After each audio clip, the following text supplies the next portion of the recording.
जन जागरण कार्यक्रम किस परिस्थिति में प्रारंभ किया गया है, किसके द्वारा प्रारंभ किया गया है। मैं ऐसे लोगों से भी निवेदन पूर्वक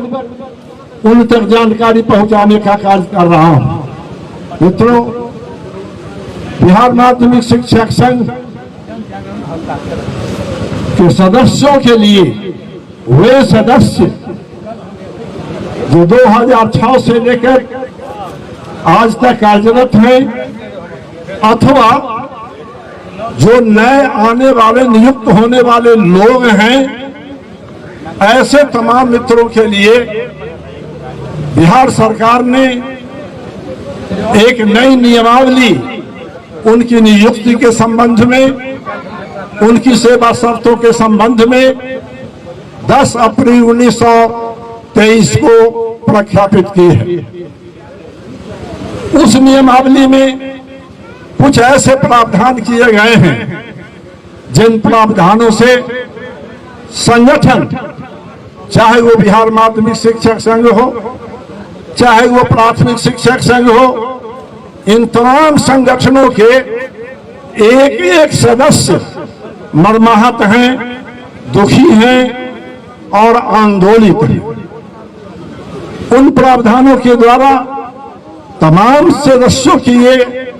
साफ साफ उनकी विचारधारा बनती है, उनकी समझदारी बनती है कि इन प्रावधानों के जरिए तमाम हमारे मित्रों को, जिनकी चर्चा मैंने की, जो 15 साल 20 साल के लगभग से कार्यरत हैं अथवा जो आने वाले हैं नियुक्त होकर पत्र लेने का इंतजार कर रहे थे, ऐसे तमाम लोगों के संबंध में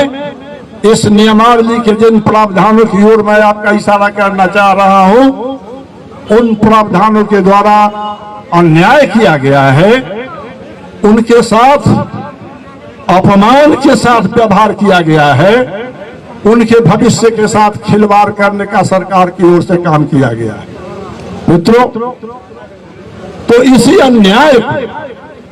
इसी पीड़ा के कारण, इसी मान सम्मान पर आई हुई ठेस के कारण बिहार माध्यमिक शिक्षक संघ ने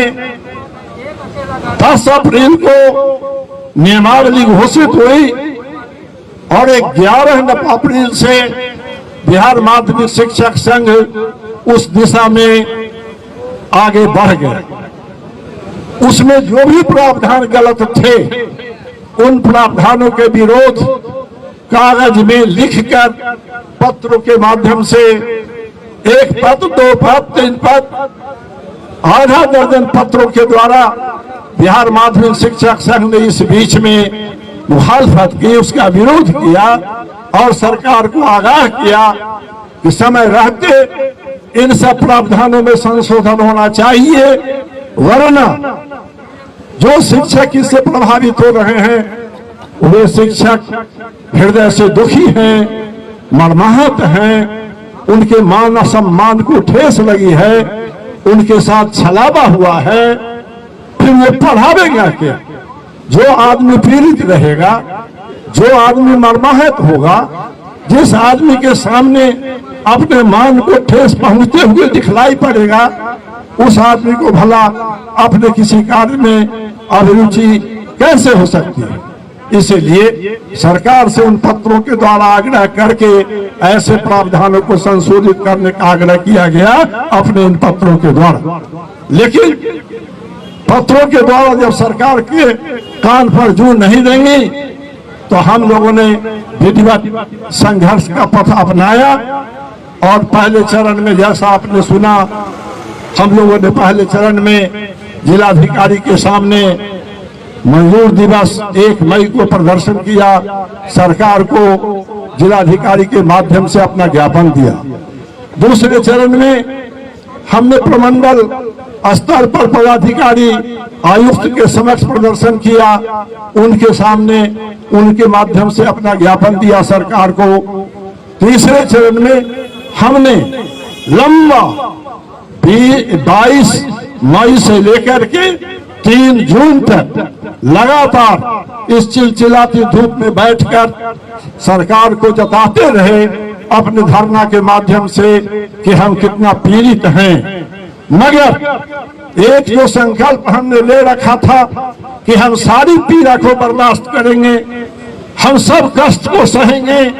लेकिन बिहार माध्यमिक शिक्षक संघ का जो इतिहास है उस इतिहास को हम किसी कारण से किसी भी परिस्थिति में हम बदलेंगे नहीं। हमारा इतिहास है कि हमारा आंदोलन सदा अहिंसक होता रहा है, शांतिपूर्ण होता रहा है, अनुशासित होता रहा है। इसलिए हम अनुशासन के पथ को, हम अहिंसा के पथ को और हम अपने शांति के मार्ग को किसी भी परिस्थिति में न छोड़े, चाहे हम पर पीड़ा जितनी ढाई जाए, हमको कष्ट जितना बर्दाश्त करना पड़े। ये 3 चरण भी हमारे समाप्त हो गए। तब चौथे चरण में हम लोगों ने ये सोचा कि आखिर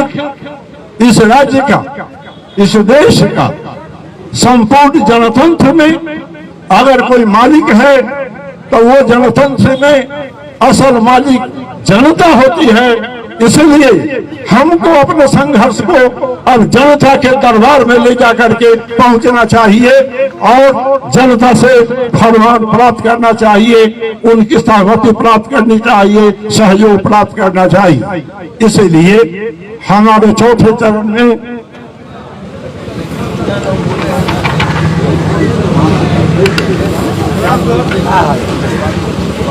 भाई बड़ा धीरे धीरे देख रहे हैं कि यहाँ के ये जन जागरण कार्यक्रम आया। अब स्वाभाविक रूप से आपके सामने ये सवाल उठ रहा होगा मन में कि जन जागरण अभियान अगर शुरू करना था तो बिहार में धरती तो बहुत लंबी चौड़ी थी, अन्य जगहों से क्यों नहीं ये शुरू की गई? यहीं पर क्यों भितिहरवा में आकर ही सुदूर देहात में जन जागरण प्रारंभ करने की आवश्यकता क्यों पड़ी? कारण है, उसका कारण है कि जिनसे हम लड़ जा रहे हैं, जिस सरकार के यहाँ हम अपनी फरियाद सुना रहे हैं, चाहे सरकार किसी की हो, सभी सरकार चलाने वाले लोग महात्मा गांधी के चरणों में अपना शीश जरूर नवाते हैं, उनके नाम, उनकी प्रतिमा पर पुष्पांजलि जरूर चढ़ाते हैं और मन से हो बेमन से हो गांधी जी का नाम हर अवसर पर जरूर लेते रहते हैं। इसीलिए हम लोगों ने गांधी जी के इस आश्रम का स्थान चुना और इसके फिर कहा कि 2 का